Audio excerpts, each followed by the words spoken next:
Hi, Farooq. Welcome to Venture with Grace. Hello. Thanks for having me.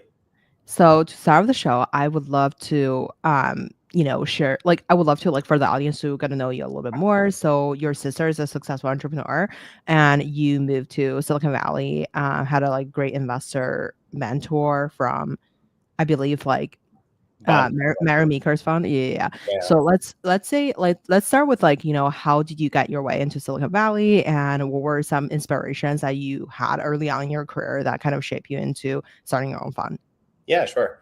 Thank you again for having me. I've always liked experiential learning. So if you talk about being a student, so Indian immigrant family, a lot of physicians, scientists, academics, professors, that type of thing. I'm sure maybe some people who are listening might appreciate that or resonate with that. In undergrad, I was accepted to this kind of program where you kind of go into medical school automatically, and it's like an Indian parent's dream. When actually, what I'm happy about is that my older sister, who you referenced, she took a company public, really close and a role model of mine. And then went to Stanford for business school, and I sat in one of her classes. And by way kind of meeting Mood Regani, who I'm very grateful for, just kind of believed in me. And I went to a state school. I feel like I didn't have the exact profile that a Silicon Valley venture capital firm would even want or think of. I mean, particularly 15 or 20 years ago, people wanted McKinsey, Goldman Sachs, MBA, that type of thing. And I'm just really lucky that a couple of people gave me a shot. And I interned at General Catalyst. They were incubating a company that became SeatGeek. So it was kind of meta search for tickets and sports events. And it was really informative. I learned quite a lot. I just realized how tech illiterate I actually was, where the other peers who were and it was a really good cool organization. At EQ was involved.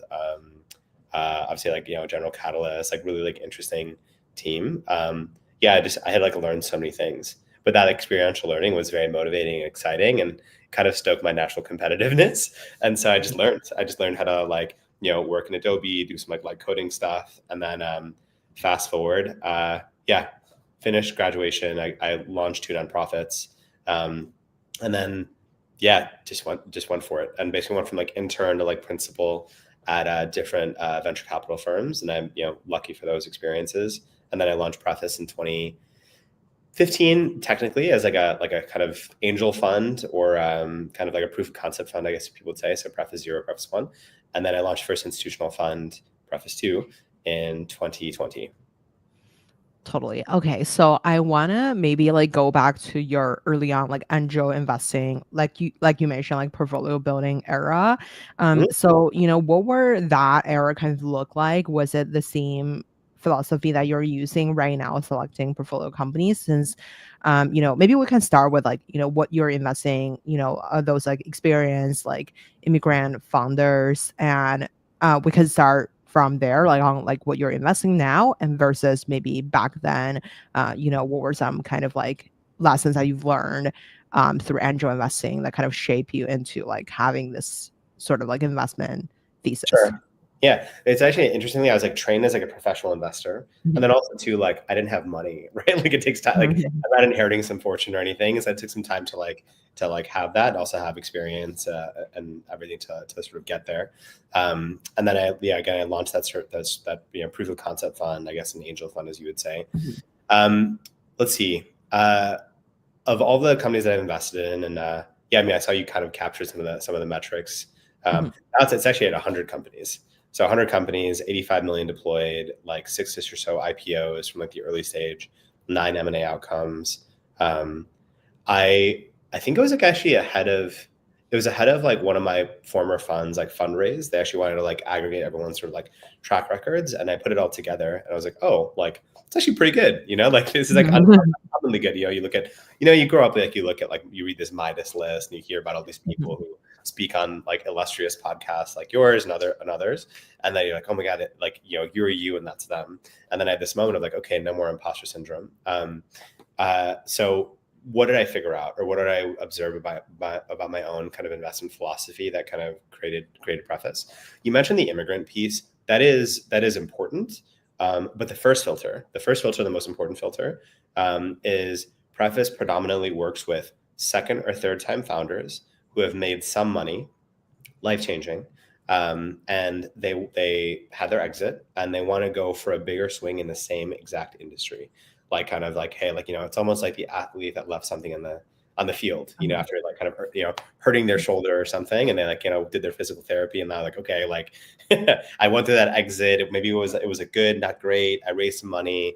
I had, good relationships with some angels and the seed fund, but less with my A investor. Like that's kind of like the profile. And what Preface represents is like, a product for that type of founder. And then they need a different level of kind of support. They need a different level of support, kind of time, effort, insertion, capital, and when.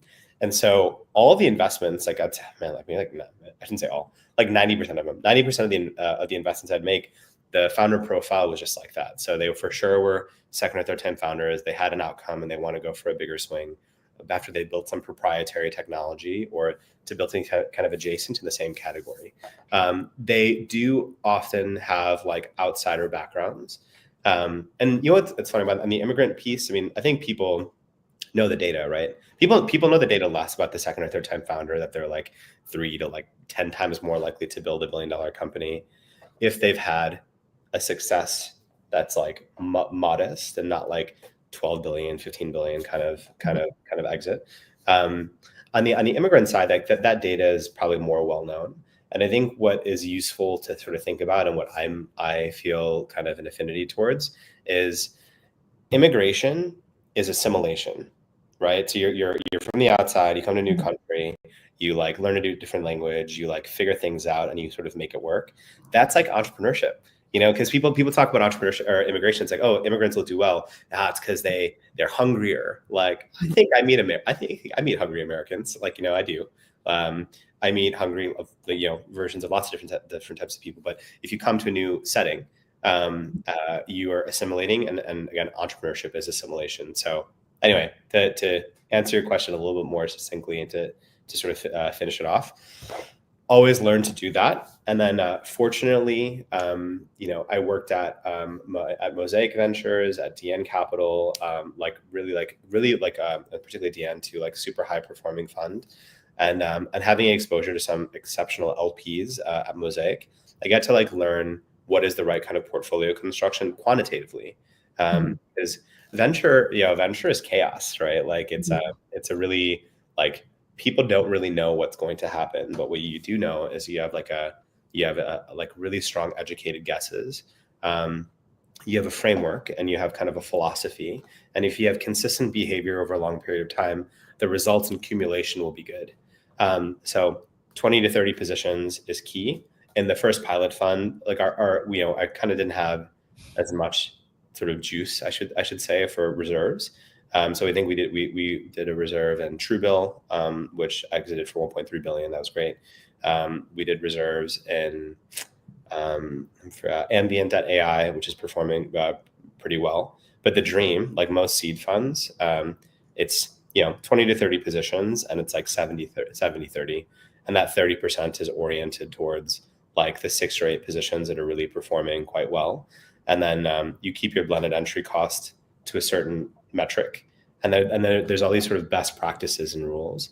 And there probably will be some people who like listen to this or read this, like, well, venture's about exceptions. I'm like, yep, exceptions will happen for sure. And like I'm guilty. I'm I'm not immune to doing exceptional behavior for exceptions, but that's sort of the framework. I wonder, so like I want to double click on like the portfolio construction piece. You mentioned like 22-3 positions. Like I wonder, when you're thinking about follow on, like how do you pick like which company you put money in? Again, do you evaluate everything as like a new deal, or like do you evaluate, since like you already own a piece of it, like you can't really ignore the fact that you have some sort of skin in the game? How do you evaluate like which portfolio company to put money in or not? Yeah, sure. So everything is about opportunity cost. And then when you think about kind of like what's your goal? Your goal is to have investments that are accretive to your eventual or terminal sort of fund performance.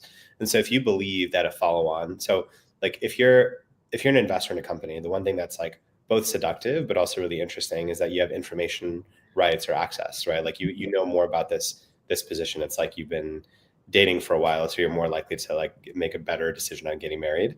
I mean, you look at the history, you look at their quality of reporting, of consistency of behavior. Did they say they were going to do the things they did? Have they been capital efficient? I think that's very true with Preface. I mean, one of the reasons why we invest in these types of companies or these types of founding teams is they tend to be more capital efficient than their enterprise peers. You know, getting to first revenues faster, getting to $1 million ARR with less burn.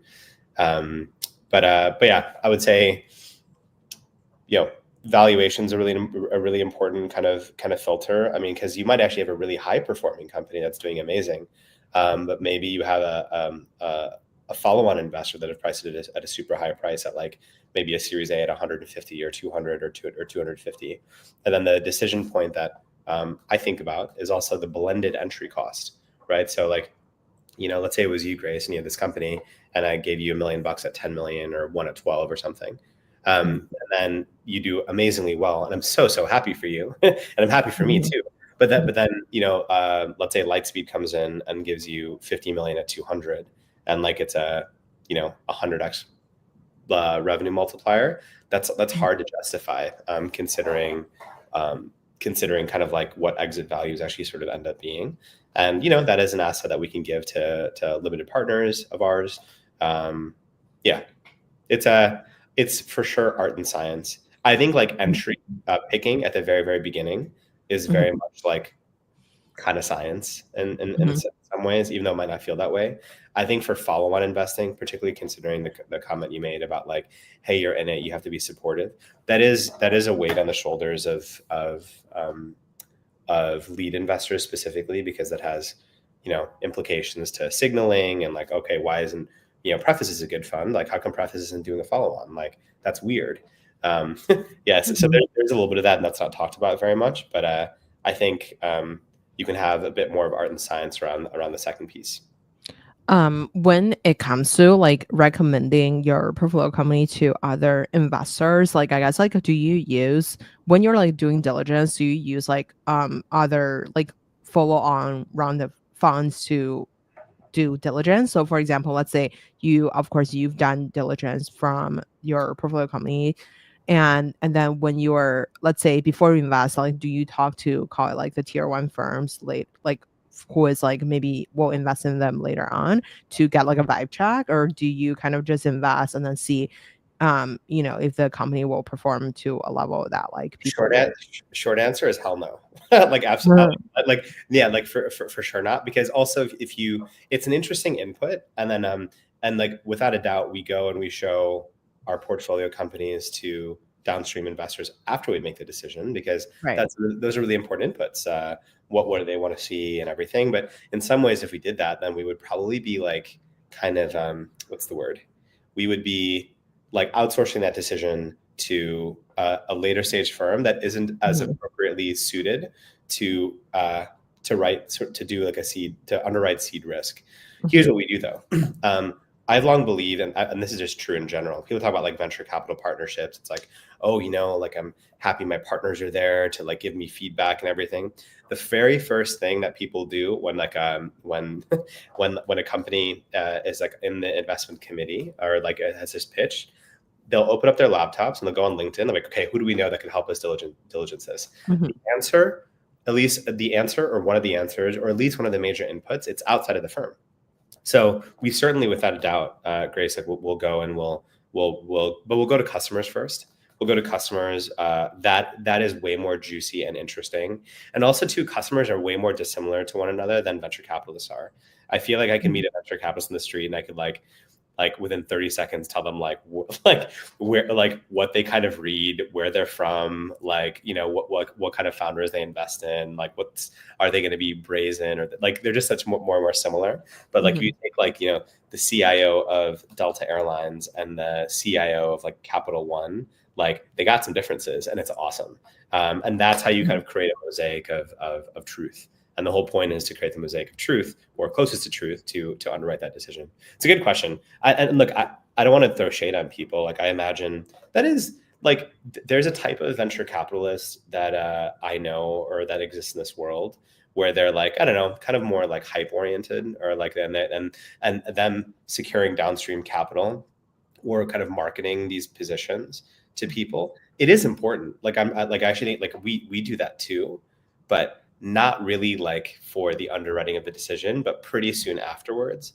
And I'm really lucky to have good friendly relationships with like most Series A, Series B, and some C to even D, like investors at different firms, because you got to understand them too. They are important.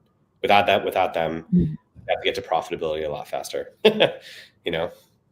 For sure. I wonder, so you mentioned about like, let's say you're diligencing through like the customer vibe track. So like, let's say call it like CL of Delta or like Capital One Mhm. Chief Information Officer. Like, I feel like when you were asking them like a few, like one or two really good deals, that's fine. But like, let's say you have like, you're coming across like 2,000 deals every year. How do you evaluate like how frequently you can send someone something for like a vibe check, and That's a what would really good. you ask them? Yeah, yeah. So for one, like we have in accumulation like 20 plus CIOs and CTOs and CISOs of large scale ups and public companies that are LPs in Preface.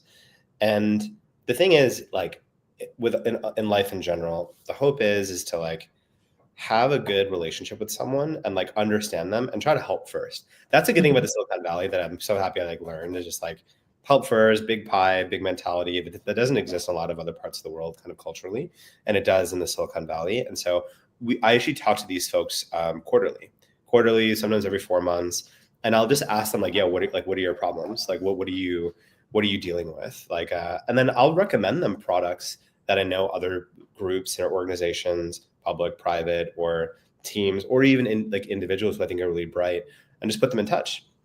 And so, like this is the good thing about being kind of an industry specialist. All of the stuff that we invest in are like, I don't know, I'd say like there's like 75% of overlap of like what's applicable or useful for some of these folks that are in our like kind of like very direct network. And indirect network means they're just like friends, right? Like direct networks, it means there's like a professional involvement. Um, yeah. But I don't know, if I had to say like maybe one thing you have to play a referee on too, even is like when your portfolio companies ask for introductions to these types of folks. And I would say like, what I try to do is like for quality, and we count this and we calculate it, customer introductions in the first 18 months that we know someone. And people that they don't know, which is really, really good. And we just stage that out well. And I basically impress upon the founders, because the CIOs and CTOs, considering the relationships we've built with them and helping them in their careers and stuff, which I feel so lucky to have a small part in doing if I can. Like, oh, great! Like I recommended a product or a solution, or I put them in touch with someone, and like now that their infrastructure runs like better, it's where I'll go tell the founder like, hey, look, like you are, this is your one shot. You're gonna go pitch a Fortune 20, like don't mess it up. Like, are you ready? Are you ready for this? That's that natural sort of time progression helps a lot. I wonder, so like what would you ask the for the customer check? Let's say the CL Delta, like what would you ask him or her on Yeah, like I would ask him in this case. His name's Rahul, very very good human being. I would let's say there was a general sort of catch up. But yeah, like honestly, by the way, humans are humans. Like, are you well? How's your family? Like, like where are you? Like, yeah, like all that kind of stuff. That's super critical.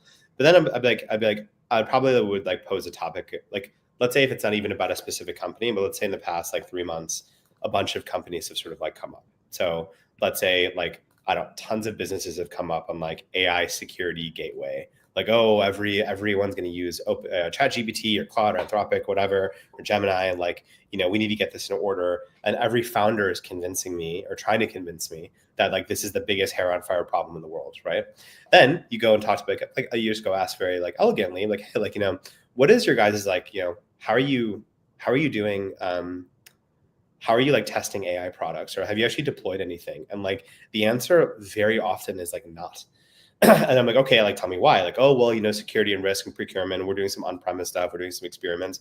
Okay, like, what would be the justification case? Okay, let's say like for someone like that's in financial services or travel, because we're using this example. Okay, like what are the metrics that you would measure? What would be a successful implementation? Who's impressed you? That has pitched you like so far? Yeah, and then eventually, like, you kind of, people will give you these like interesting little nuggets about how their organizations work, but also too, like, what would make them CIO person successful or not successful. And like, that's what you want. You want everyone around you to be successful. And so like, you go and you get all this sort of information, and then you also give them information like, hey, like, here are the 4 different technical approaches that have been pitched to me recently. What do you think? Like, I think it's this. And then he goes, oh, actually, I think it's that too. And I'm like, oh, great, we agree. And then I go back and I go back to said portfolio founder, and it might not be a no. I'll just say like, hey, look, like, I talked to 3 CIOs about the same exact issue, and like, everyone says that like no one's ready to deploy. And then like like, that's it's so wonderful how like a true honest relationship, and also like the relationship that matters the most, which is like closeness to customer. You get so much interesting information, and you can get to better decisions. I wonder, let's say like I wonder like how frequently do you do these, like, let's say customer check? You mentioned like, 20 or so LPs are from the fund are like, the CIOs of the world. I'm sure they're like interested in like learning about your portfolio companies and like the newest technologies. But I guess like how frequently would they actually convert into a customer, and how do you think about like, what's a frequency to catch up with them? Because sometimes you don't want to overwhelm someone with every Yeah. single portfolio company update. But at the same time, like, you also want to kind of like, Yeah, um, it's yeah. a good question. I would say generally, like, I'll catch up with them in this sort of continuous way, like every 3 months or 4 months. Mhm, Um, that's like pretty good, and like, and that's actually, if you think about it cumulatively, it's like not a lot of minutes with mhm. a person, and that's not overloading. And again, service mentality. Always have a service mentality. Like, how do I make these people like happy, successful, healthy, all this sort of stuff. Mhm.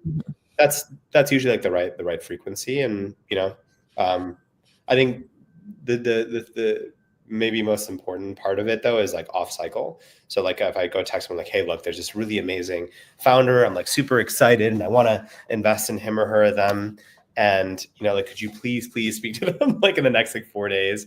Like, Mhm. that's where you use a little bit of social kind of credibility and goodwill. But it's managed to be good so far. Totally. I wonder, so I also want to go back to I guess like what you mentioned about like, selecting the second time or third time like operators. So I feel like those are, living in Silicon Valley for a while, I feel like those are like the hardest deals to get in. Like, the VCs are fighting over the core executives coming out of OpenAI or something. So I wonder, how do you kind of like think about from the hype perspective versus like, um the kind of help that they need. I literally spoke with like the $1 billion funds. People are building some sort of incubation program to literally just like pull the executives from the top companies to incubate them. So essentially they have all the money they need.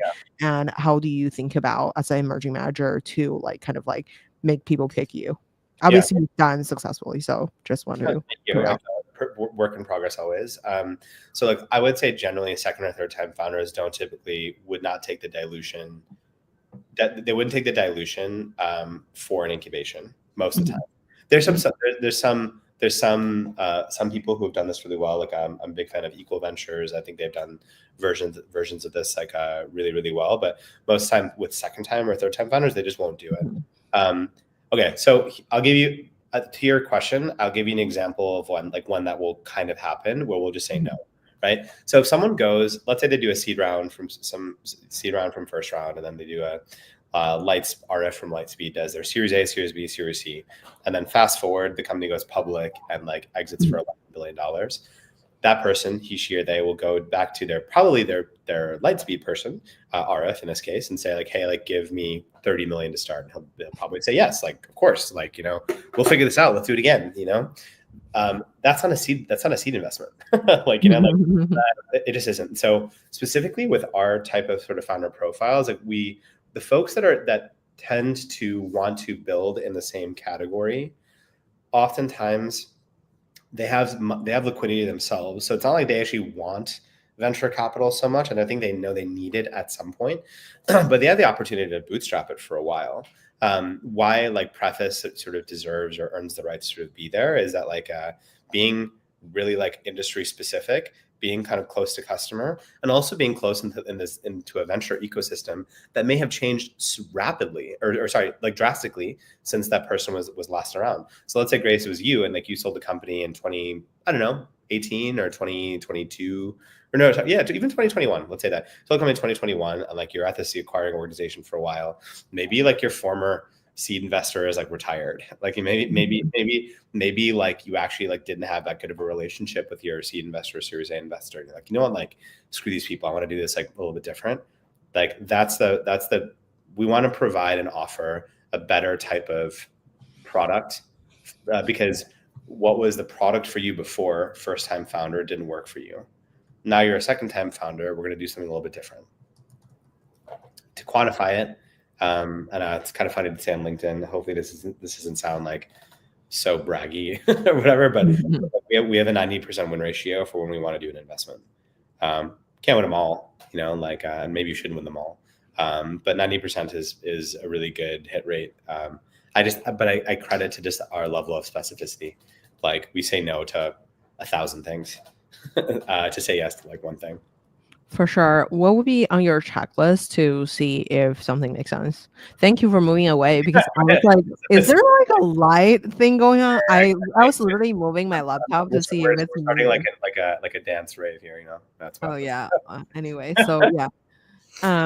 What's on your like kind of like checklist to like that which company would actually make sense? Oh God, we have like a 45 page question list that orients towards like team quality and like you know ability to hire. That's important.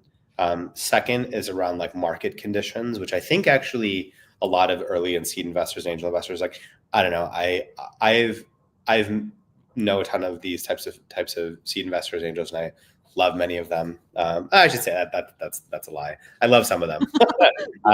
I like many of them, and I think some are fine.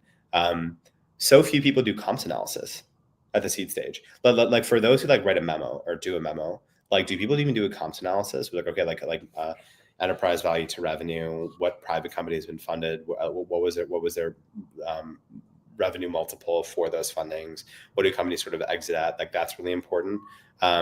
If there is traction, what is evidence of that traction, whether that's like signups or pilots or usage or engagement.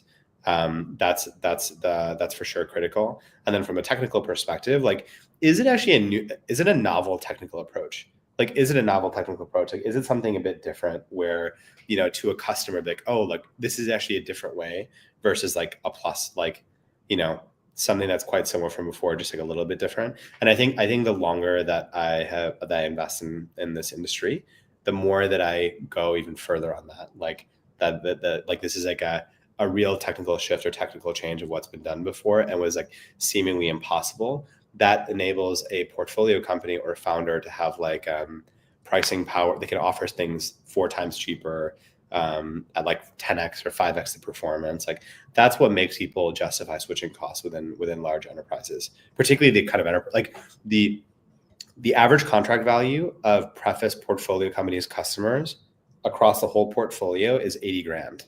So like it's not like there's a few smaller deals, you know, 30, 20, 50, 10, but there's a ton of other like 100, 150, 200, 250, 500, 1 million, 2 million, $2 million deals. Like that's the kind of game that we play. And that's good for a lot of reasons. Wow, Maybe at some point I'll like share with you even privately, like the secret sort of like checklist.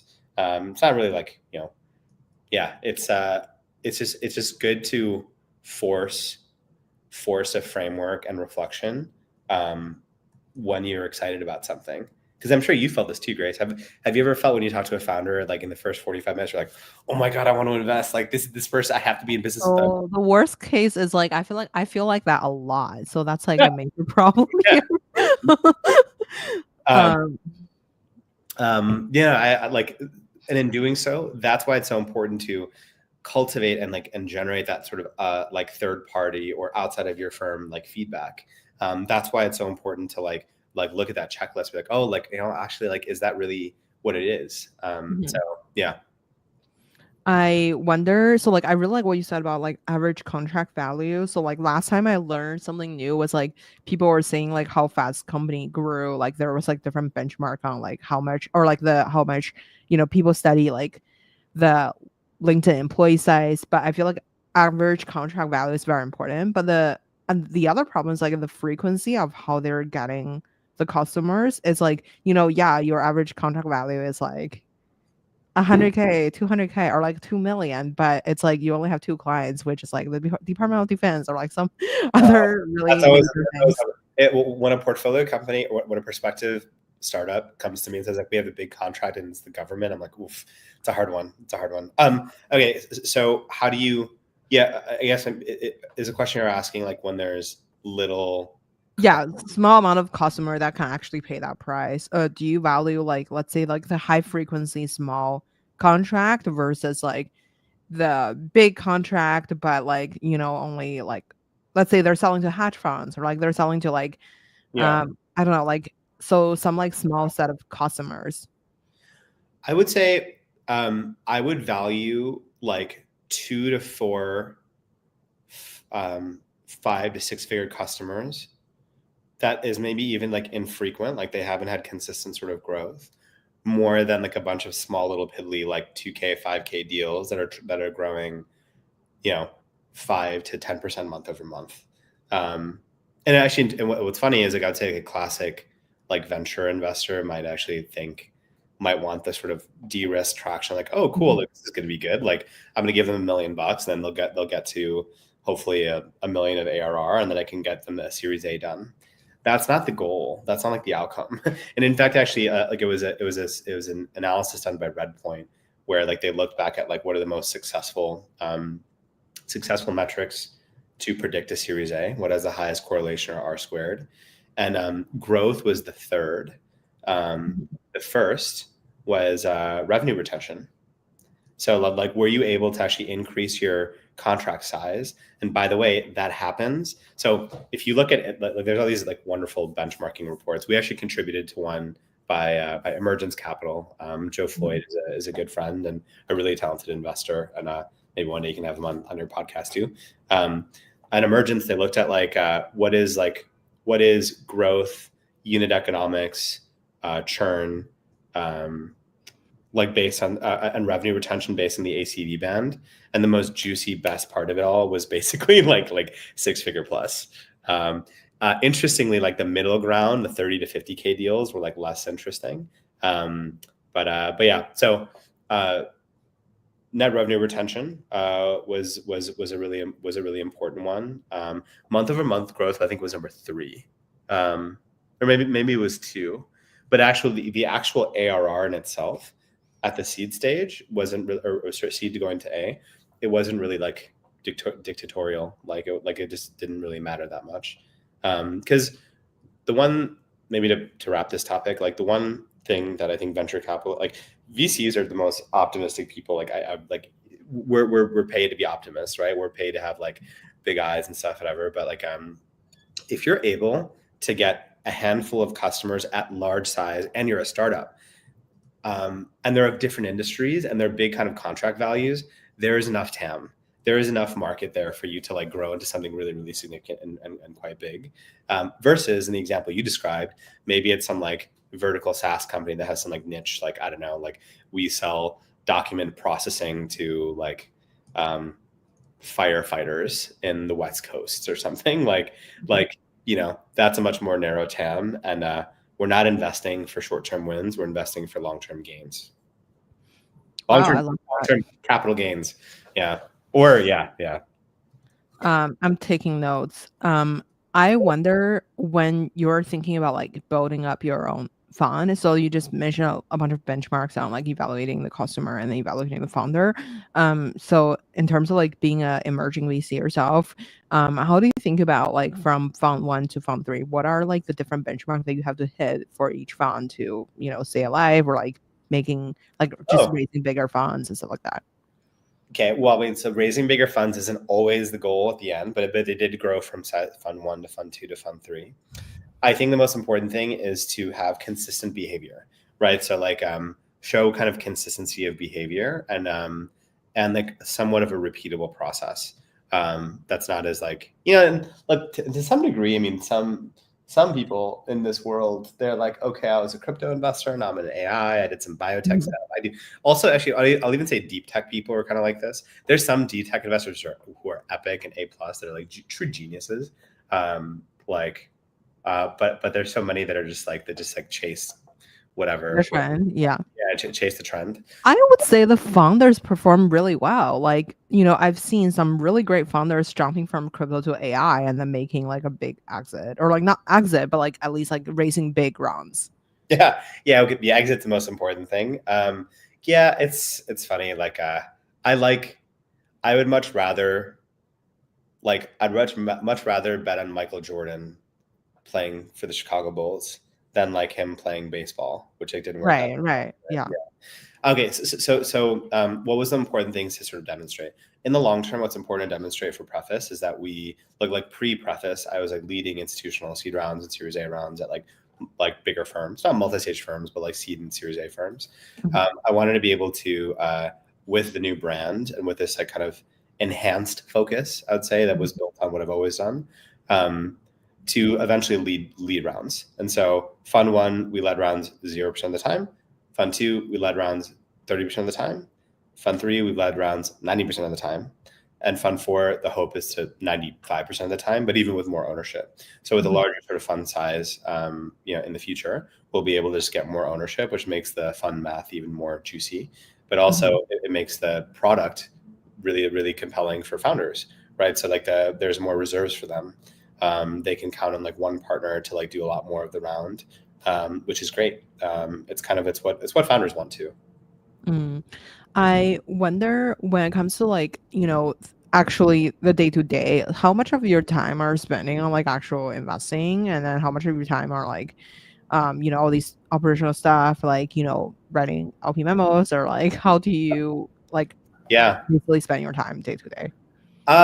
Okay. So as the portfolio has gotten bigger, I would say like portfolio sort of like management, and helping the company sort of like leave the nest, so to speak. I feel like you're like a mother bird, like you like not to say like you feed them, but like you help them and like you nurture them and like at the very very beginning to make sure they're on that sort of right approach. Like that is probably 40% of what we do. Mhm. So 40%, and I'd say 35 to 40% is on sourcing and like diligence.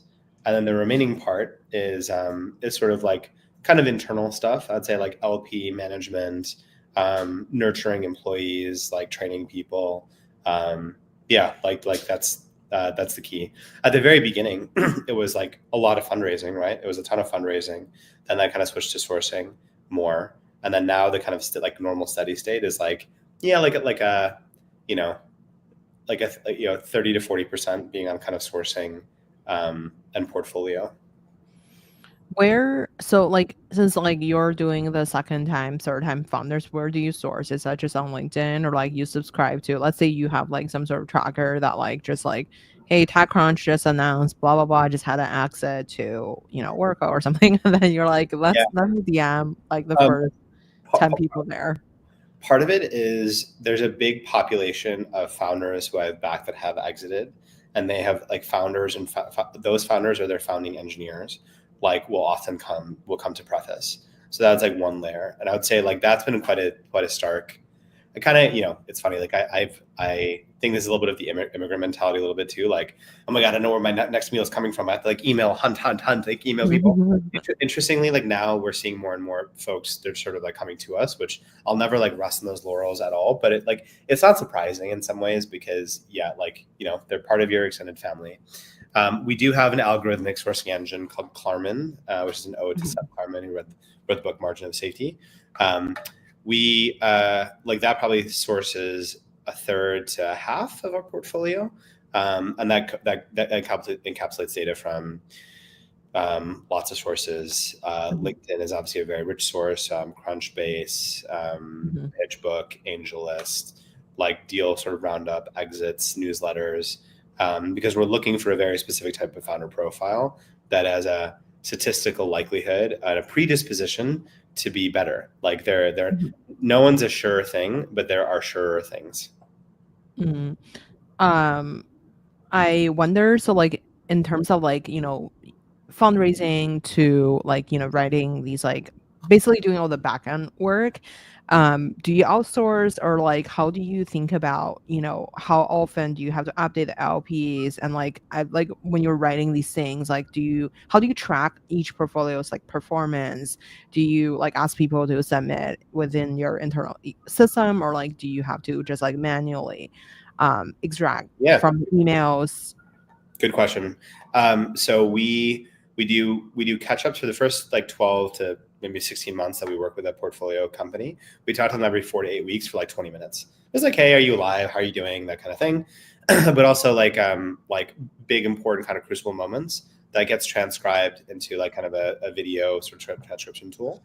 That content lives within our Google Drive systems. And then we use Visible. Currently, I also think Standard Metrics is a good product. There's a few others where you collect survey data from your portfolio companies, and then like things are important, like revenue growth, ARR, runway, valuation runway, and through that kind of culmination, we stack rank our portfolio companies, and then we'll have them we'll write like kind of like highlights, lowlights, and outlook. And then we share that with our limited partners, and that's good. And actually, like with our team, like with we have kind of good systems, and we can kind of accomplish that within half a day. It takes focused work, where you're literally like writing. You're like writing, prose, and you have to be both intellectually honest, optimistic, critical,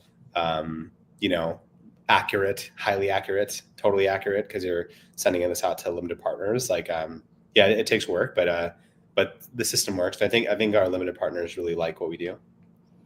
How do you diligence like the stuff that they send? So like every time, as like a small angel investor, like every time I got the memo, it was all like great. Everything was up to the right. I was just like very impressed by everyone's like memos. But on the other hand, like how do you diligence like if what they're saying is true, or like if there is, like how do you discover the bad stuff basically? You know what? You want to know that one of the like an underappreciated skill that I think venture capitalists have when if they do it for a long enough time? A bullshit meter. Like a bullshit meter. Oh yeah, like you can like ask someone like lazy. So like I don't want to say play dumb, but you can ask someone kind of like a lazy question and be like, oh hey, like oh you're doing this like homomorphic encryption thing, like that's interesting. Like what's your speed, or what's the kind of performance? And like you actually like and then you get kind of first party diligence is from Preface, right? Like you ask questions that are like kind of general, almost like used to sort of see like to open up a conversation about an important topic, which is an area that's important in technical due diligence. And then like you hear what they say, and then if they give you like a legitimate answer, which is intellectually honest, then like asking questions about how they kind of how do they kind of compare to competition, and how someone views competition. This also helps in the sort of bullshit meter index that we're like to decrease the bullshitness. Forgive me for swearing on your podcast multiple times at this point.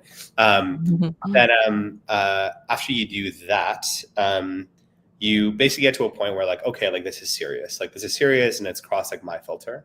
And then for sure, like doing customer reference calls personal references too. Like I did a personal and professional reference today on one portfolio company, and like, you know, like just being, and we're very, very open about like where we are in the process, and we tell the founders we're doing what we're doing, and then we have like 1 or 2 prospective customer introductions, and if all those things come back pretty consistent and you have a consistent story, like you can believe.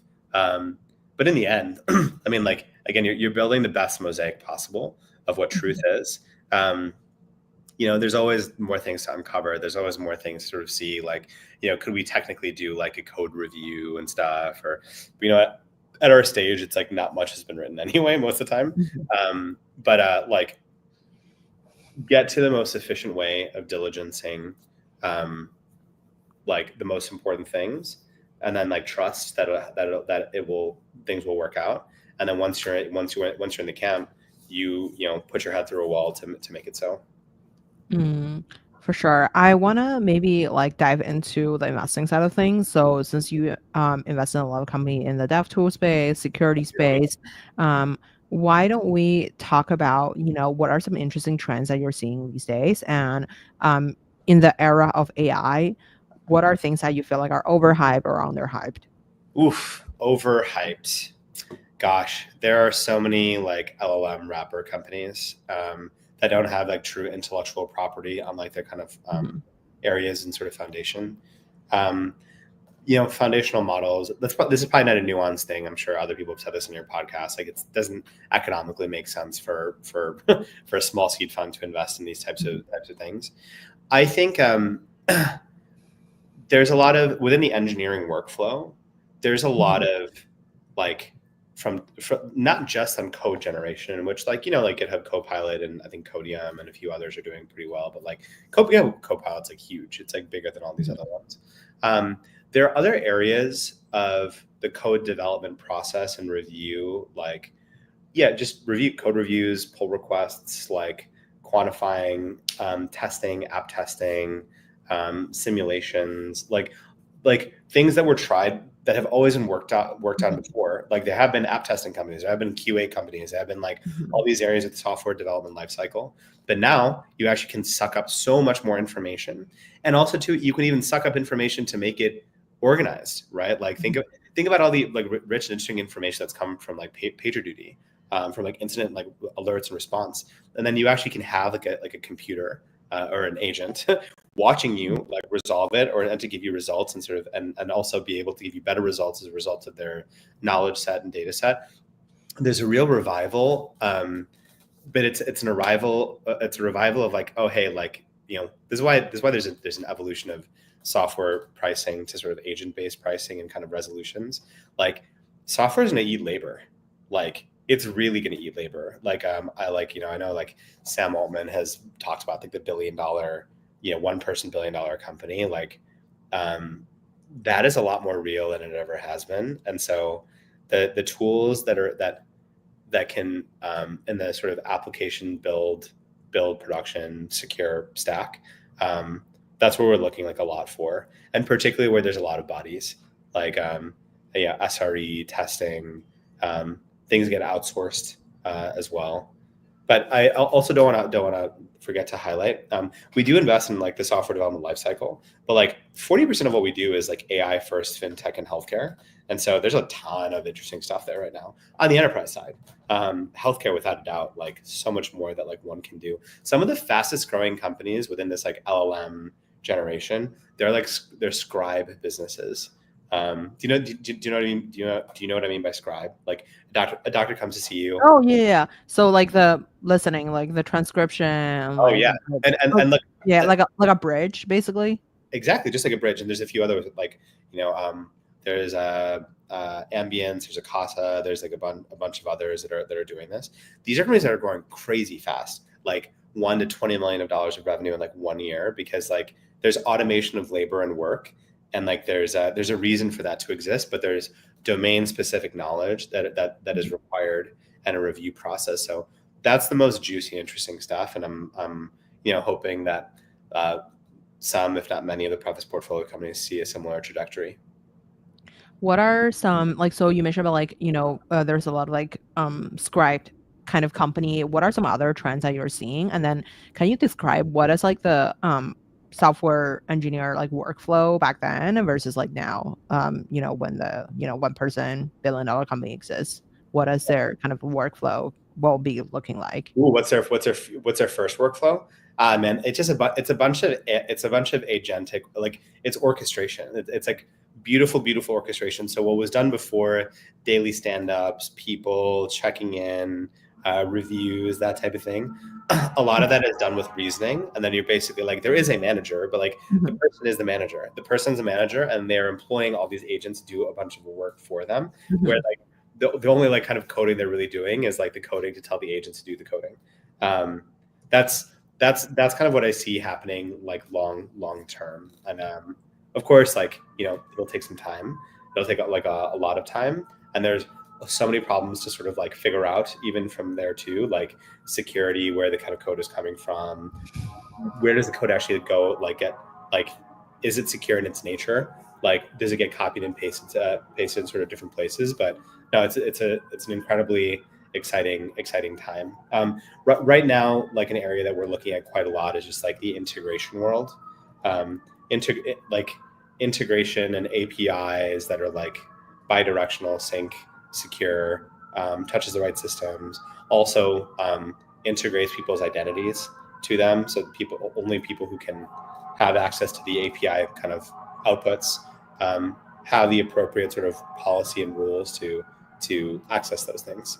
So Mm. yeah, it'll be a very fun time. I wonder, so like let's say for example, I see a lot of companies that are doing like um agents for like tracking the codes or something like that. So like how do you think about which part of coding could be replaced by agent or like the help of AI, and then what is like the part of job that people have to do still? Code reviews. Yeah. Code reviews are still friggin' manual. The like when I ask most of my engineer friends, like I don't know, like they'll say like, you know lowest answer I've gotten was 6%. Highest answer I've gotten was like 25% of like their code is like truly like AI sort of generated. Um, but like it's still like, oh, like this little thing. It's like having an intern, right? Right. Yeah. AI is an intern. AI is an intern that's like, hey, like go run at the wall. And sometimes your intern will impress you, but still you always have to kind of review their work. Mhm. And I think again, as part of like the build process, like a lot of that can be kind of generated, but I think on the review and quality and security side of thing, it's still like a little bit slow. By the way, I do need to run in like Okay. Yeah. three-ish minutes, but Okay.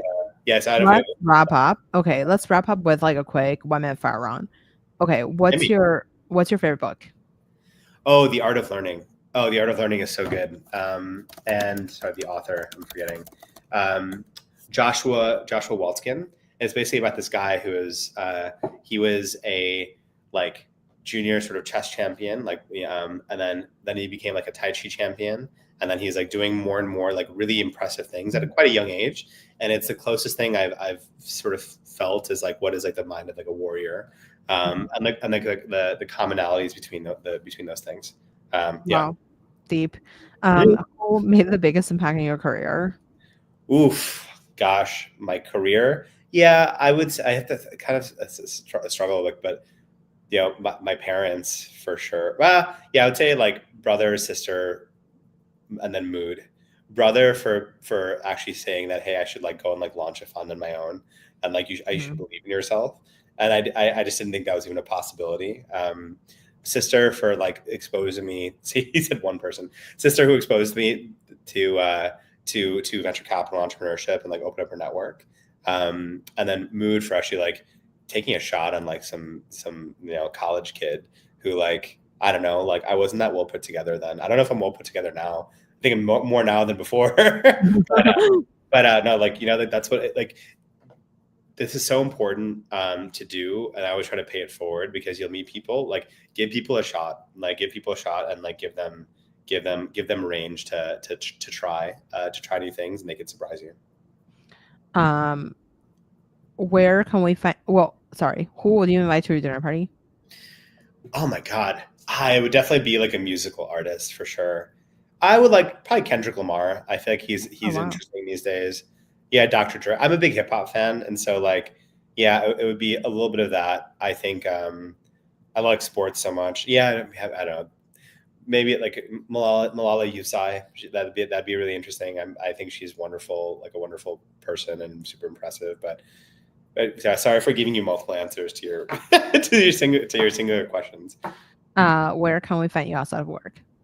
Outside of work, boxing, playing tennis, paddle, or lifting. I Wow, train. that you just describe every sport. I, I'm sure I, that's swimming too, or like basketball.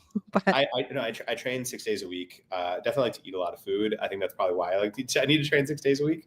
But yeah, like that's what I find like physical plus self care is an incredibly important thing, and it helps me calm my mind down. I like that on your website, you literally said like if you want to like you can fight with me one on one on any sports. So it's Sure. I don't know. I really think that you can do anything, and everyone is beatable, and everyone has shortcomings. Even like professional athletes. Like I'm not gonna say I beat pros like all the time and stuff, but there have been some times where like I have beaten professionals at certain sports because I'm just random and weird. oh wow, I'll beat you at elliptical machine, but Elliptical? yeah, Oh yeah. well, I better start stretching. You know. Oh God. Farooq, thank you so much for coming to the show. Yeah. No, no.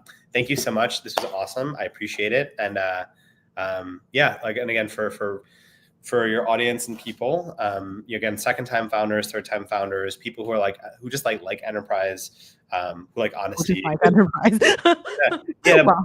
but really like problems in like data privacy and like cybersecurity application building, problems in like healthcare and financial services. These are really important, and I feel I just want more and more people around to come along for the journey, whether that's like as an ally, supporter, future founder, collaborator. Like I think it's a good thing. So thank you again. Thank you. Okay, all right, see you. Bye bye. Take Bye. care.